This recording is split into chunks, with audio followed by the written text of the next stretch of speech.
we're making another video. This time I want to talk about books and things I've read, and there's actually kind of a plethora of this stuff, so I'm going to categorize it three ways. There will be fiction, nonfiction, and personal account type information books, and then the third type would be research articles relating to LGBTQ type issues, counseling, families, therapies, past histories, social situations, things like that. So the first thing I'm going to talk about is fiction books, because I have the fewest of those. It's kind of just the way I work. And I got two of them just before my surgery. I decided I needed something to do when I was sitting at home, so I ordered a bunch of books off Amazon. I got 7. Two of them were these fiction books, and so that's what I'm going to talk about right now. And I have my glasses off, so I'm useless as far as the author. I'd have to put them back on to actually see that. The first book is called Parrotfish. This is it. And the second book is called Refuse. Okay, so both of these books are written about people who are younger than me, like could be my children kind of age. Parrotfish is about a kid named Grady, who is an FTM, and Grady lives in a family and goes to high school, junior high-ish high school kind of age, and this is a coming out story of Grady, and things that go on in his life and how he deals with those. This was a very good book. I really liked this. I enjoyed it a lot, and Grady's pretty cool. The second book, Refuse, also fiction. This one's about college-age kids, so they could still be my children chronologically. And these guys, this is an interesting story because it's kind of like a multifaceted love, not really triangles because that only has 3 sides, but intersections of people's romantic interests go on in this book a lot because they're a little bit older than Parrotfish.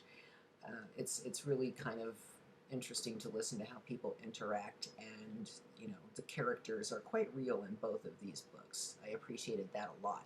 They have similar themes throughout them, but they have different endings. I won't tell you what that is because it's a spoiler. You might want to read these for yourself. Neither of these books are hard to read. They go by pretty quickly, and they're entertaining in a way that I related to quite a bit. So something I've noticed throughout reading all of these books, I'll leave the research articles out of it because those aren't personal, but anything involving like a fictional character or in the nonfiction books that I'll talk about next time, it seems like there's lots of overlapping themes that go on for people who are kind of walking this experience of, transsexual, female to male, something like that, genderqueer area. And while not everything applies to me that I read in these books, there's a bunch of stuff that I can totally relate to. Like some of it I'm just like, oh yeah, that's totally what I had, or geez, this poor sucker, this is how I felt. And there's a bunch that I can pick out. But then again, there's also some things that people describe that are completely foreign experiences to me. And so I think that's kind of one of the cool things about reading a whole bunch of different stuff. Kind of like watching a bunch of different news channels or something. You get all these different perspectives about the same basic concept, but then you realize like how many aspects to it there really are, and that every individual person and their personality just informs that experience like so uniquely. You can read all this common stuff, but your own situation is just your own. It's very cool that way.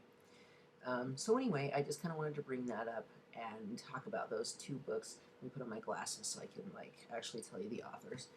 Refuse is written by Elliot DeLine. This is it again. I'll put it right up here so you can see the book. Okay. And Parrotfish is written by Ellen Whitlinger. Getting privy to my crappy vision and attempts to read stuff, but that's Parrotfish. Parrotfish, let's see, it has, how many pages are in here? 290. And Refuse has